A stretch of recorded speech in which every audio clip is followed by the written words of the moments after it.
How to hard reset Vivo V29 Pro. Step 1.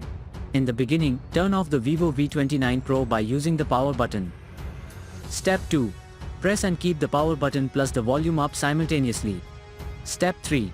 In the appeared fast boot mode, use the volume up to navigate and the power button to choose.